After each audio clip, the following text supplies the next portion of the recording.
sëñ bi benn leen du ne kenn ku deful dara duñ la wax dara il a été jugé il a été condamné ndax daa waroon teew défendre boppam ndax warul teew c'est des opportunités c'est des condamné sur les faits qu'on lui a reproché. ça il faut aller voir la juridiction. Parce que dañ ko dama ne condamné par corruption à la jeunesse. waaw alors que chambre criminelle lañ ko doon. waaw non déggoo li ma la xam nga man nekkuma ci. pour ki may seetaan. nekkuma ci souhaitement la sol wala débardeur. li ma nekk mooy li mu sol mënta julli. kenn du ko dindi il a été condamné. Pourquoi a-t-il été condamné?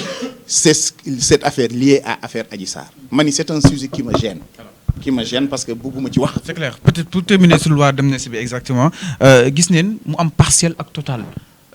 Sénégalais loolu tamit xaw na leen jaxase. Thierno Alassane Sall mi ngi proposé total. Amadou Ba mi def li nga xam ne que moo di partiel. Alors. dañuy requalifier ñoom les faits. Requalifier les faits surtout. Des faits politiques. léegi nan ngay xamee ni c'est des faits politiques. lan moo ko justifier. c'est-à-dire bu nga dégg dëgg. ñi demoon kaso moom duñ delluwaat. non déggoo li ma wax bu nga dégg dëgg. sama gars yi dañu daw deuxième te ñemewuñu ko wax askan bi. loi d'amnistie c'est des faits. soit on les assume soit on les rejette. il faut que yéen tam ngeen dimbali nit ñi bàyyi di def gymnastique bii ngeen di def. ay partiel amul. du ma mooy li ma la wax. dama ne amul interprète li leer dafa leer nañ ñi li ñu bind. allez voir les exposés des motifs. Parce que quand même yéen a taxaw ne les crimes yi bokk na ci yi bokk ci. déedéet on a vu l'ancien ministre de la justice. Ismaïla Madior Fall. xam nga waxuma la Ismaïla. Ismaïla Madior Fall non c'est lui le tailleur de la constitution wax na ko. déedéet da nga ni yéen. waaw d'accord boo gisee baal ma foofu. boo gisee ma ne yéen. parce que tu as été député de. moom laa défendre.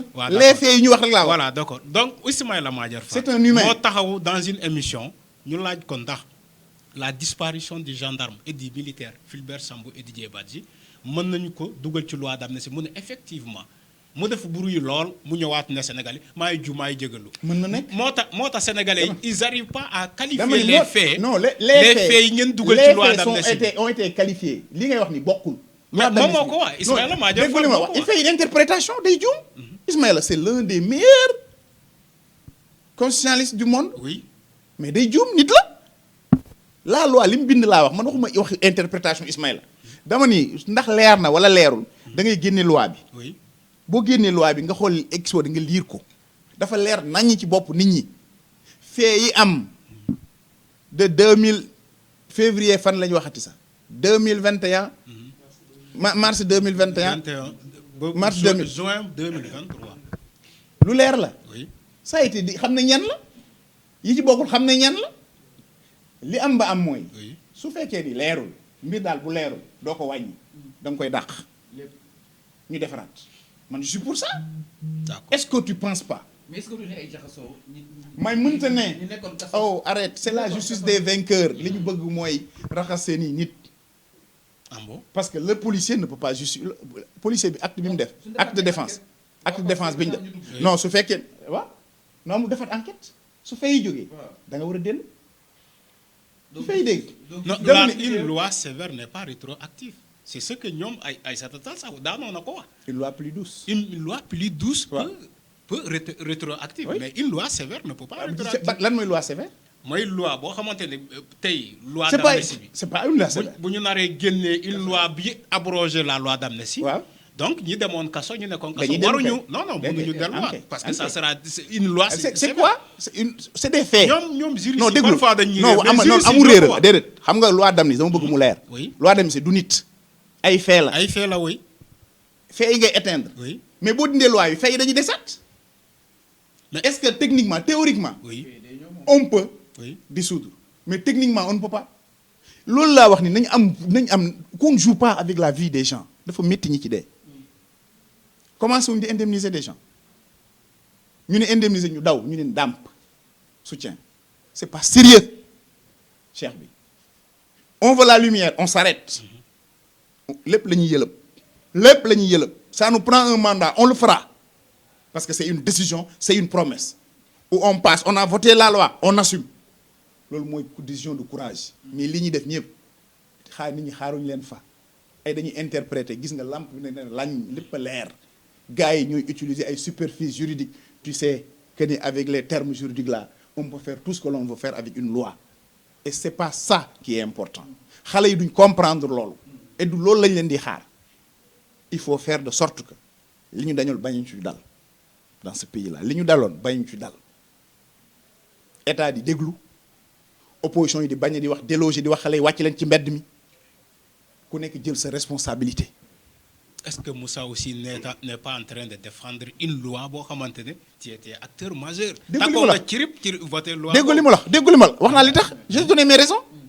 pour jàmm am pour jàmm am man je te renvoie à mes propos man taalibe Serigne Touba laa dama gëm ni bu jàmm amul dara mënta am je cherche à défendre personne du ma ko defal nit ci kaw suuf xanaa nga nekk ci dëgg parce que dama gëm sama bopp mais Sénégal moo ma gën a lépp lu may def lii rek laa wax.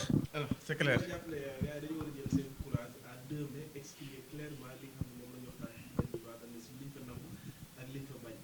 loi d'amnistie bi ay fee la voté nañ ko d'accord ci da nga koy abrogé. xam nga lu ma d'accord ay partiel ak moitié ak genn wàll ak interprétation daw la c'est une fuite il faut am ñu taxaw wax leen ko c'est manquer de courage da nga koy assumer. alors bugguñu. alors dañ koy jëlee fii on reprend tout. alors loolu ngeen wax nit ñi bi ngeen nekkee campagne. alors leer na ngeen ñëw tey et puis vous voulez changer de discours. te ngeen ne kenn du ci wax. leer na Moussa Diakhaté donc ñi nekk li nga xam ne moo di l'honorable Moussa Diakhaté foofu Assemblée nationale en ce qui concerne cette loi d'amnistie fa la ñu daa dese ni ba tey 15e législature bi ñëw analyse bi nan la koy jàngatee par rapport ak la composition de cette nouvelle Assemblée nationale gis neen mu am une composition parfaite encore une fois peut-être ya fa doon xew. ces moments-ci nemmeeku neen peut-être à part les Abdou Mbow ak Aïssata Sall ak peut-être Abdou Karim Sall des fois xëccoo bi amatu fa. y a rien sous le soleil. rupture am na. non par rapport à l'Assemblée non toujours ça se passe comme ça les premières législatures après les présidentielles c'est toujours une majorité de l'Assemblée du parti au pouvoir qui arrive doole yi du ñu yem bii passé c'était une exception on était presque à l'équilibre des forces. kenn du génn saw yi gars yi mayewuñ dara bu neexoon kay. malheureusement sénégalais yi nit ñi ñoo leen xamul mais sénégalais du ñu changé heure bu ñu la falee dañ la jox une majorité pour gouverner le premier mandat de Wade c'est pareil le premier mandat de Macky c'est pareil le premier mandat de Diomaye c'est pareil il y a pas de changement. donc résultat yi mën nañu ko expliquer exactement. voilà donc résultat yi mën nañu ko expliquer. mën nañu ko justifier. résultat élection yi. waaw oui c'est le même comportement. encore que bii moo gën a dese.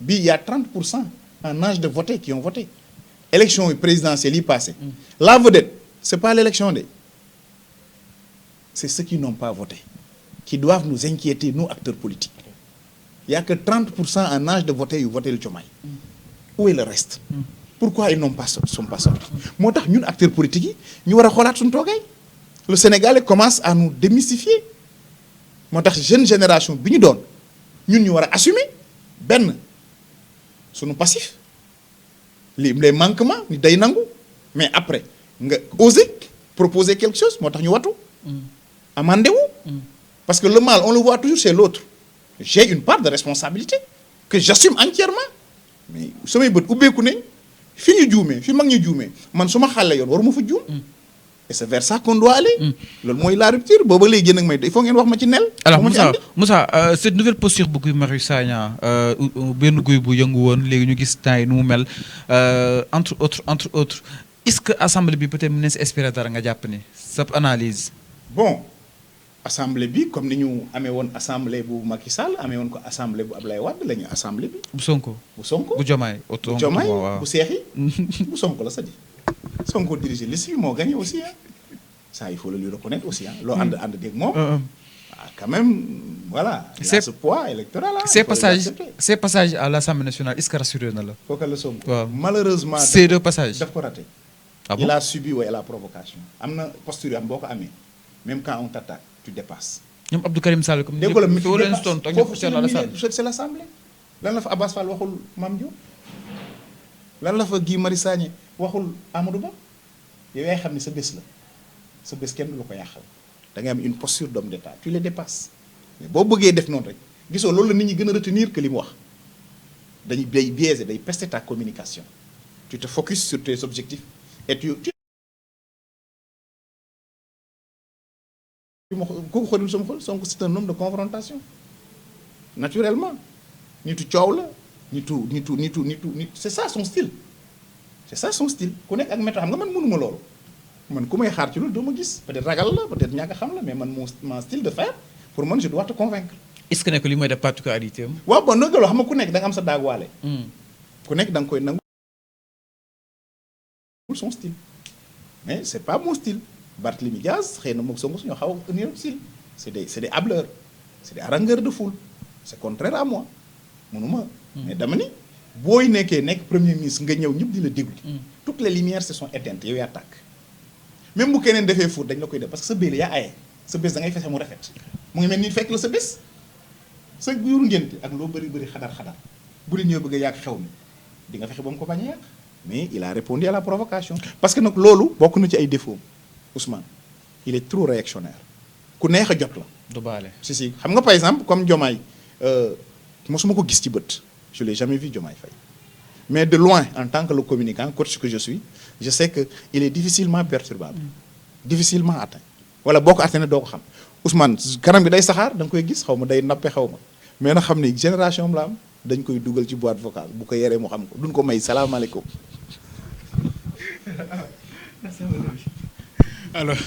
alors bon encore di ko jaajëfal Moussa c'est vrai que tu vois même la pertinence de ces propos aussi machallah mais man Assemblée nationale j'ai envie parfois d'écouter Moussa ces vidéos là sànq booba léegi bi ma toogee ci studio bi yow laa doon seetaan quand il donnait des leçons aux députés on a même titré qui donne des leçons aux députés de l'opposition sa xadar bi nga amoon Assemblée nationale est-ce que Assemblée nationale manqué wala tey yow